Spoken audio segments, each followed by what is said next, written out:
예, 4장에 들어갑니다. 4장은 이제 2차원 운동인데 우리가 2장에서 1차원 운동을 했잖아요. 그래서 이제 차원을 하나 더 하게 되는 거고, 앞에서 한번 언급한 적도 있듯이 1차원은 방향이 두 개밖에 없지만은 2차원이 되면 이제 갑자기 무한계로 늘어나죠. 그랬을 때의 운동을 어떻게 기술할 거냐 하는 건데, 1차원 운동이 토대로 이제 해서 2차원 운동을 이제 기술하는 이제 그런 방식을 취하게 되죠. 그래서 이제 1차원 운동이 중요한 거예요, 결국은. 그래서 1차원 운동에 대해서 잘 이해하고 있으면은 2차원 운동도 쉽게 이해할 수 있고, 그리고 여기 이제 그림을 보면은 이런 포물선 모양이 이렇게 나오죠. 여기도 포물선, 여기도 포물선, 뭐 이것도 포물선, 이런 건데, 이것이 이제 2차원에서의 등가속도 운동이에요. 우리 1차원에서의 등가속도 운동에 대해서 했었죠. 그래서 그것을 토대로 2차원 평면상에서의 등가속도 운동이 이루어질 때 그 궤도가 어떤 모양이냐, 바로 이제 이런 모양이라는 거죠. 이런 포물선 모양으로 궤도의 모양이 형성된다, 이제 그런 걸 보여주는 것 같아요.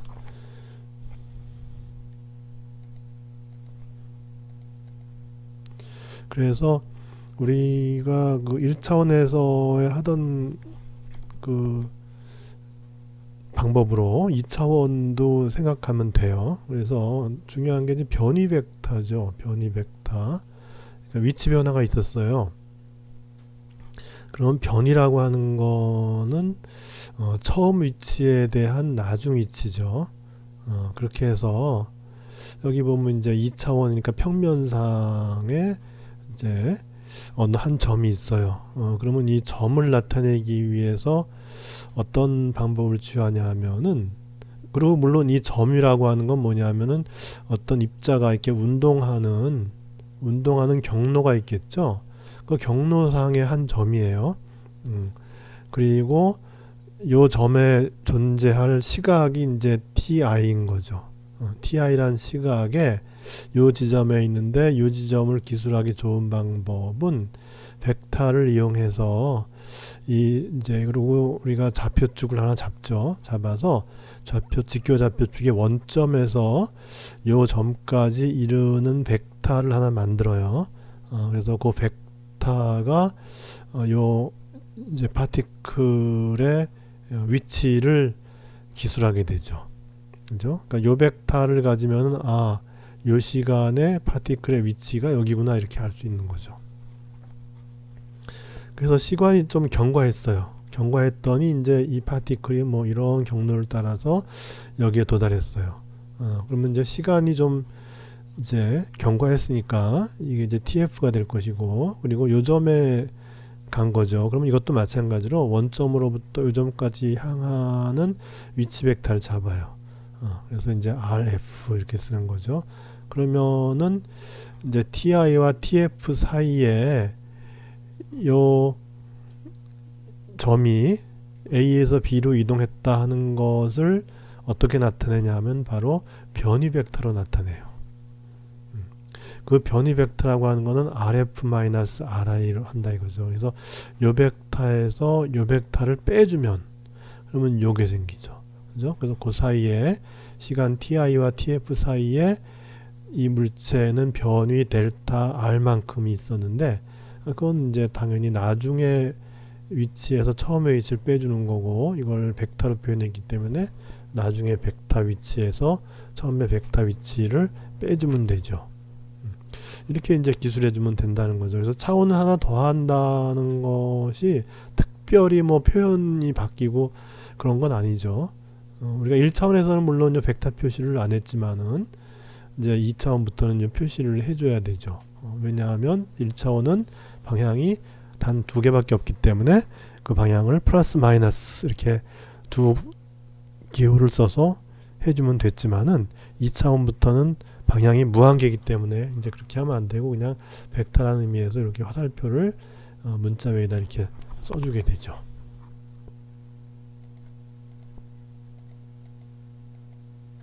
그러면 이제 속도 벡터 어떻게 되냐? 우리 앞에서 이런 비슷한 그림을 본 적 있죠? 1차원에서. 근데 차이점은 뭘까요? 1차원은 이게 시간이었죠. 시간 대 x 이렇게 했어요. 그죠? 시간이 경과함에 따라서 x가 어떻게 되느냐 하는 거였는데 여기서는 위치예요. 위치. x, y. 평면상의 위치예요. 위치인데 이제 아까 처음에 초기에 이제 ti에 여기 a에 있다가 이제 b에 가는 데가 이제 tf가 됐잖아요. 요 사이에 이제 이렇게 이동을 해서 그러면 예를 들어서 얘가 여기 있는 경우 변이 벡터가 다 다르죠. 그죠? 그래서 여기 있는 경우는 변이 벡터가 이렇게 되고 여기는 이렇게 되고 여기는 이렇게 돼요. 그런데 우리가 평균 속도라 함은 1차원에서 어떻게 됐죠? 평균 속도가 델타 x 델타 t 이렇게 해준 것이 평균 속도였어요. 그죠? v average 였어요. 1차원에서는. 그죠? 근데 이제 2차원 이상에서는 이렇게 벡터 표시가 들어가고 델타 x 대신에 2차원이니까 델타 r이 되고 나누기 델타 t예요. 근데 이 델타 t라고 하는 거는 스칼라 값이죠. 시간이니까. 그래서 델타 t분의 1이라고 하는 건 하나의 스칼라 값이니까 이 델타 r이라는 벡터에 그냥 곱해지는 거예요. 그렇다는 얘기는 결국은 이 델타 t로 나눠주더라도 델타 r 벡터의 방향은 그대로 유지가 되는 거죠. 그죠? 상수만큼 곱한 거나 나눴으니까. 그러니까 이제 요 델타 t 때문에 뭐 델타 r 벡터가 이제 델타 r 혼자 이렇게 있다가 델타 t로 나눴더니 방향이 바뀌었다. 이런 건 있을 수가 없죠. 그냥 상수를 곱해준 거 뿐이니까. 그래서 이 방향은 바뀌질 않아요. 그건 이제 사이즈가 변하는 거죠, 이게. 요걸로 나눠줌으로써 그렇게 된 거죠. 그래서 델타 r 벡터가 이렇게 정해지면은 델타 t로 나누더라도 이 크기가 변하는 것이지 방향은 그대로 이 방향을 유지한다는 거죠. 그렇게 해서 이제 마찬가지로 평균 속도 벡터는 이제 이렇게 여기 1차원의 델타 x에서 이제 2차원의 델타 r 이렇게 되고 3차원인데도 마찬가지죠. 이거는 똑같아요. 그렇게 되고 델타 t로 나눠져서 이제 크기만 변하게 되는 거니까. 그래서 만약에 요 이제 b의 위치가 여기 있을 때 이 이제 에버리지 벨로시티 벡터의 방향은 달라지죠. 그죠?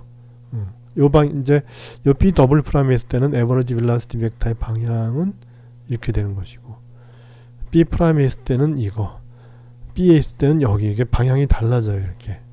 예.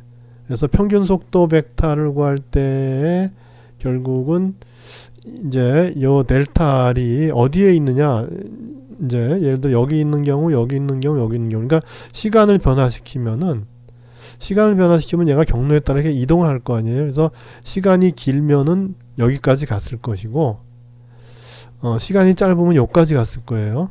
그렇게 해서 rf-ri 했더니 이제 델타 r 벡터가 이런 식으로 형성되는데 이 방향이 달라지잖아요. 이렇게. 그러니까 속도 벡터의 방향이 달라지는 거죠. 이 에버리지 벨로시티 벡터는 요 타임 인터벌을 어떻게 잡냐에 따라서 요 타임 인터벌의 크기 때문에 변하는 것이 아니고 얘가 움직일 때 그 시간까지 도달한 위치가 다르기 때문에 이제 벡터의 방향이 달라지는 거예요. 그래서 평균 속도 벡터는 결국 이제 델타 t가 뭐냐에 따라서 이 벡터가 달라지지만 근데 이제 순간 속도가 되면은 이제 순간 속도가 되면은 요 델타 t를 0으로 보내는 거잖아요. 그렇게 되면은 어떻게 돼요? 요게 이제 b 더블 프라임이 점점 어떻게 되죠? a 쪽에 접근을 하죠. 접근해서 델타 t가 매우 짧을 경우에는 b 더블 프라임이 거의 a에 근접할 거예요. 그죠? 거의 a에 근접할 것이고 여기서 이제 요걸 구하면은 결국 이제 이 두 점을 잇는 직선이니까 여기서 두 점을 이으면은 결국은 요 델타 t가 0으로 가는 극한에 가서는 요 직선이 결국 요 포물선에 접하는 접선이 되는 거죠. 그죠? 그래서 이제 그 순간 속도라고 하는 거는 요 경로에 접하는 접선의 기울기가 되는 거죠. 그래서 평균 속도와 비교했을 때 분명히 다른 방향의 벡터를 가지게 된다. 거죠. 그래서 t를 0으로 보냈을 때 델타 R, 델타 t를 갖다 우리는 수학적으로 이렇게 dr, dt 이렇게. 그래서 앞에서는 dx, dt 이렇게 했는데 여기 이제 벡터 표시가 들어가니까 여기 벡터 표시가 들어가는 거 외에는 바뀌는 게 없죠.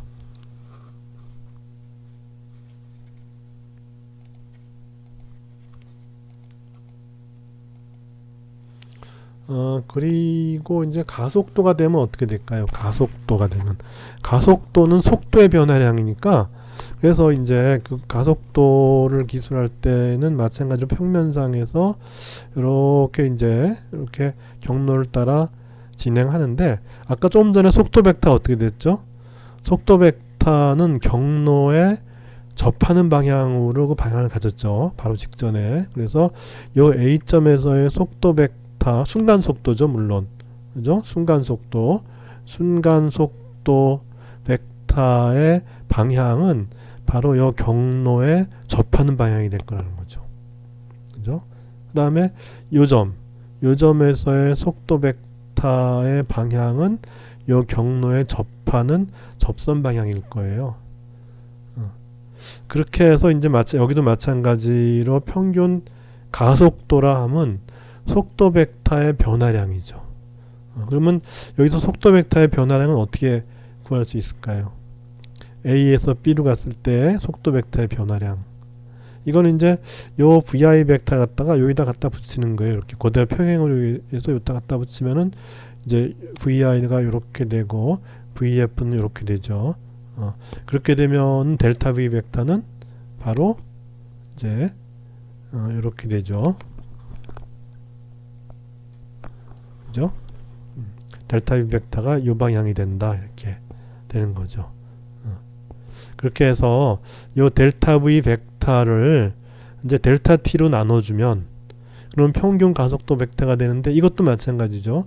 델타 t의 인터벌을 길게 하냐 짧게 하냐에 따라서 결국은 요것의 위치가 어디가 되냐가 결정이 되고 그렇게 되면 요 사이에 사이각이 또 결정이 되죠. 그렇게 되면 이제 결국은 이제 델타 V 벡터가 달라질 것이고 이제 델타 V 벡터가 지금 요 상황에서는 이렇게 되지만 요 가까이 예를 들어서 VF가 여기 있다고 봅시다. 예를 들어 여기 이렇게 된다고 볼 것 같으면 여기다 이제 붙여보면 VF를 여기서 요 VF를 붙여보면은 이제 대충 평행하게 그린다고 보면 대충 이렇게 되잖아요. 그러면 이제 그거는 이제 델타 V 벡터는 이렇게 되잖아요. 그죠? 그래서 요거랑 다르죠. 그죠? 그래서 방향이 달라요. 아까처럼 이제 방향이 이제 달라진다는 거죠. 아까 우리가 속도 벡터를 우리가 이제 얘기할 때처럼 이제 그 인터벌에 따라서 결국은 이제 그 입자가 위치하는 그 지역에 따라서 결국 접선 벡터의 방향이 다 다르고 그렇게 되니까는 이제 그 방향이 평균적으로 이제 구하는 그런 벡터량은 결국은 벡터의 방향이 달라지는 거죠. 그래서 평균 가속도 벡터는 좀 전에 했던 평균 속도 벡터처럼 결국 이제 그 방향이 계속 달라지는 거죠. 그렇게 되는 거예요. 델타 t를 길게 할 경우에는 아까 얘기했지만은 바로 직전에 속도 벡터가 변하는 이제 그런 상황처럼 이 가속도 벡터도 이제 그 델타 t에 따라서 그 방향이 달라진다는 거죠. 그렇게 되는데 이제 t를 0으로 보내면 어떻게 될까요? t를 0으로 보내면 그렇다는 얘기는 뭐냐면 요 B점이 요 A점에 한없이 가까워지는 거죠. 그죠? B점이 A점에 한없이 가까워지는 거예요. 그럴 경우에 이제 속도 벡터의 변화량 나누기 델타 t 한 것이 바로 뭐냐 하면은 순간 가속도가 돼요. 이건 그죠? 순간 가속도 벡터예요. 그래서 평균 가속도 벡터와는 다른 거죠. 아까 우리가 얘기했듯이 평균 속도 벡터와 순간 속도 벡터의 차이처럼, 그래서 순간 속도 벡터는 접선 방향이지만은 평균 속도 벡터는 접선 방향이 아니었죠. 그것처럼 이제 가속도 벡터도 같은 맥락에서 이제 순간 가속도 벡터는 평균 가속도 벡터와 다르다는 거죠.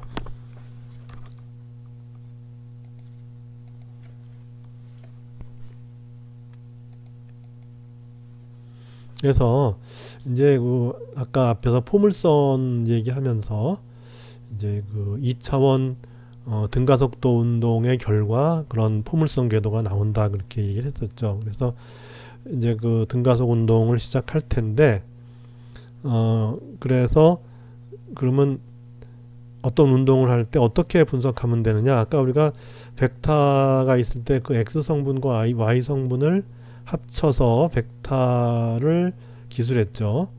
그렇게 해서 우리가 이제 2차원 평면상에서 어떤 점의 벡터를 우리가 하나 정의했을 때 그 벡터는 x 성분과 y 성분이 있잖아요. 그러면 이렇게 이제 표시해서 그러면 이제 이것이 어떤 운동을 한다.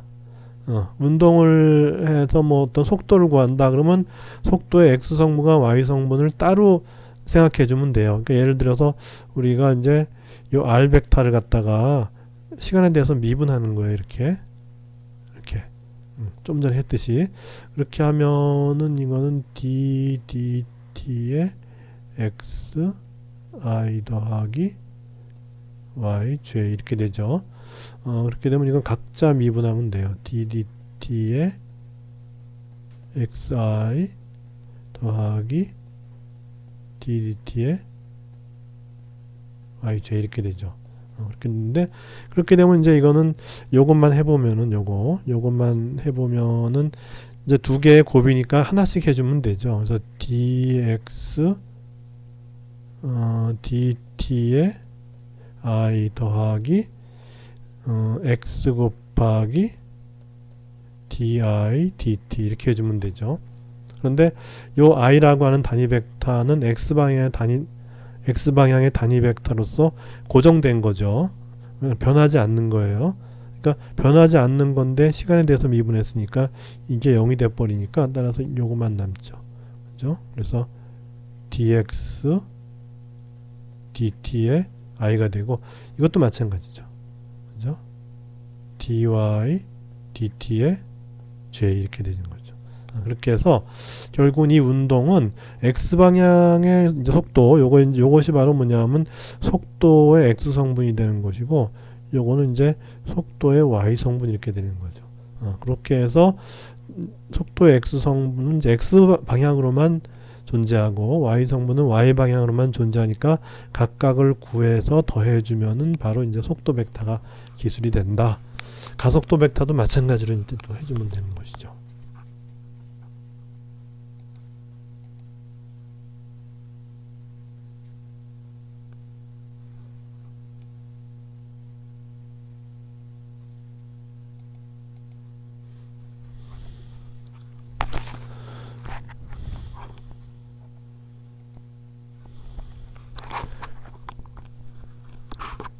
그래서 좀 전에 한 그대로 그래서 여기까지 이렇게 됐고 이제 dx dt가 x 방향의 속도, dy dt가 y 방향의 속도 이렇게 그렇게 되고 x 방향의 속도도 이제 변화하겠죠. 어떤 시간이 지나면은 x 방향의 속도가 시간 t가 경과한 이후에 x 방향의 속도는 vx의 f 파이널 나중 속도는 이제 이렇게 되죠. 나중 속도는 처음 속도 더하기 x방향의 가속도 곱하기 시간 이렇게.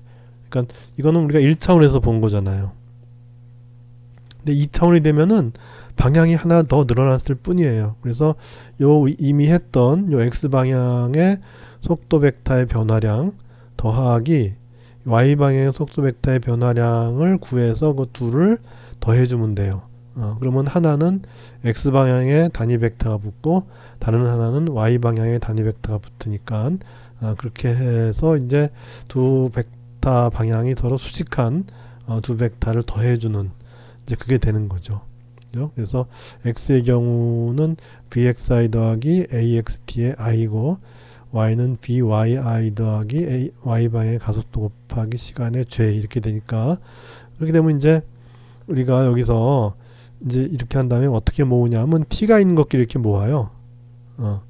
t가 없는 것끼리 모으고 이렇게 그러면 이제 vxi의 i 더하기 vyi의 j 이렇게 돼서 여기 이제 초기 속 이걸 갖다 예를 들어 뭐 초기 속도라 그러면은 초기 속도 벡터라 그러면은 초기 속도 벡터는 x 성분이 있고 y 성분이 있다 이렇게 되는 거죠.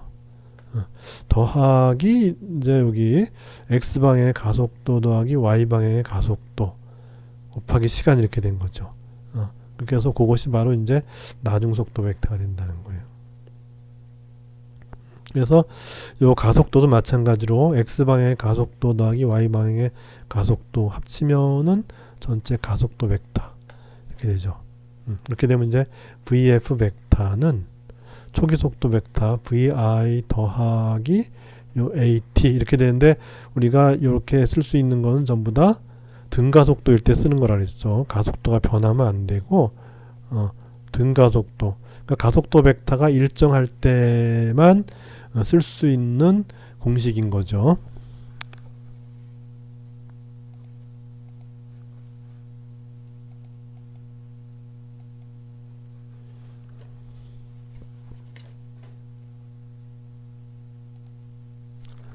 그렇게 해서 이제 위치는 또 우리가 앞에서 이제 이렇게 됐잖아요. 그죠? xf는 xi 더하기 bxit 더하기 2분의 1 axt 제곱.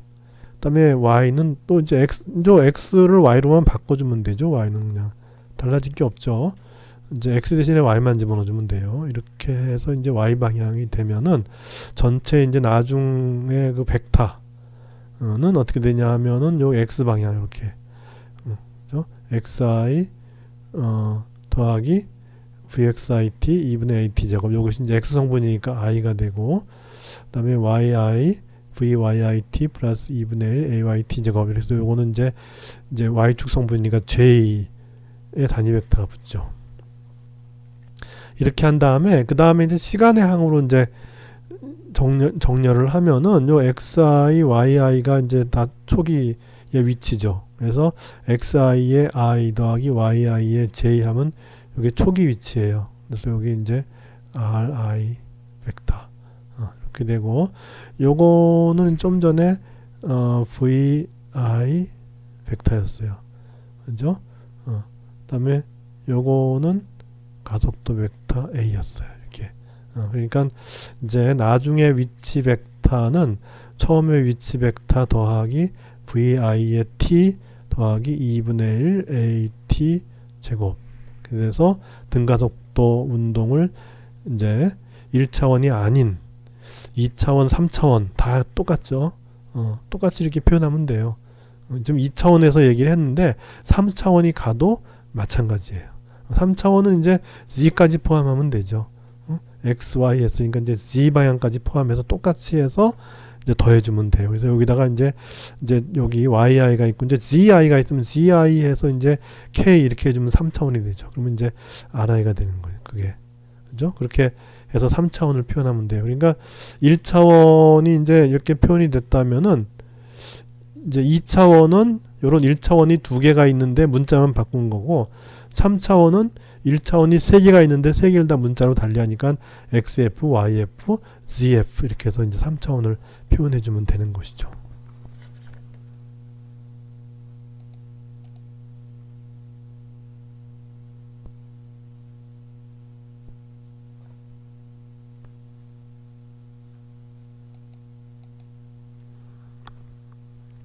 그렇게 해서 여기 이제 뭐 그림으로 표시한 건데 이건 뭐 같은 성분끼리 더해주면 되죠. 그래서 vi라고 하는 거는 vxi 더하기 viy